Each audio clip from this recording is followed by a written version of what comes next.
The current conflict in the oil-rich Niger Delta arose in the early 1990s over tensions between foreign oil corporations and some Niger Delta minority ethnic groups who felt they were being exploited and made to suffer environmental degradation.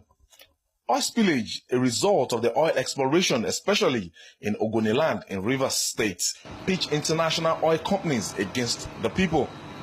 Environmental rights activist, the late Ken Saruwa, led the agitations in the 1990s and remarkably paid with his life in the final analysis.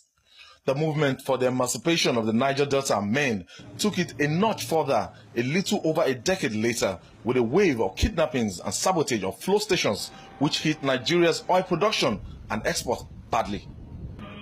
In 2009, the late President Umaru Yar'Adua granted amnesty to more than 30,000 repentant militants. He also instituted the amnesty program, which rehabilitated the repentant militants in exchange for the surrender of their assault weapons.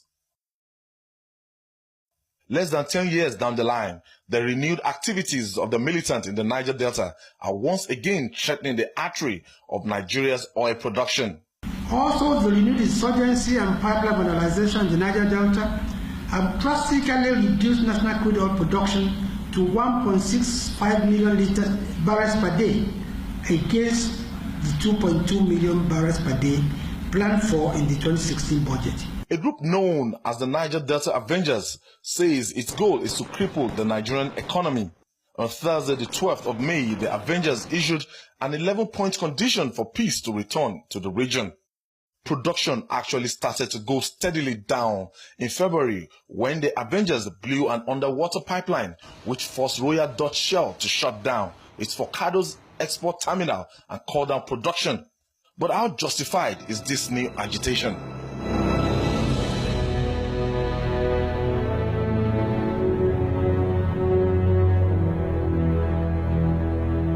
We misconstrue intentions and abuse privileges.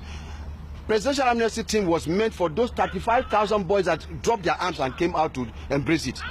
After then, because we don't tell the truth, population-wise, you can't tell us that Bayelsa should be 8 local government. Delta should. Population-wise, the population is in the south of Nigeria. Ask them. The boys asked for 12 things. If you can't pick all the 12, pick 4, 5. 1, the conference report. We want to see it. 2, the Nnamdi Kanu man. I'm not an Igbo man, but that boy should be allowed to come because they're giving bail. They want the president to hear them.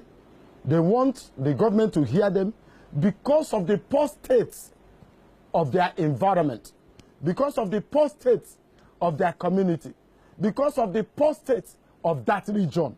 They want the government to feel their pulse and what is happening to them. While President Muhammadu Buhari has vowed to crush the militants, key leaders in the region want the president to tread softly and dialogue with the group.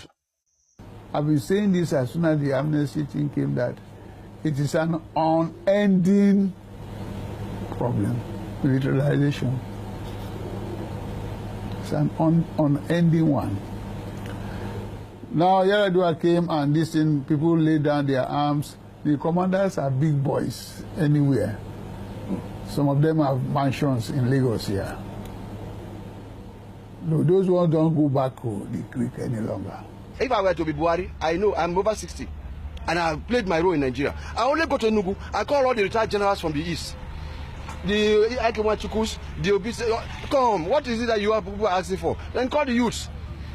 Over 1 million people souls were lost in Biafra war. Are we going to go back to that again? No, no need for that. The issue of matching fire for fire or crushing them, in the words of the president, might not bring solution to it, because this thing did not start with the government of President Buhari.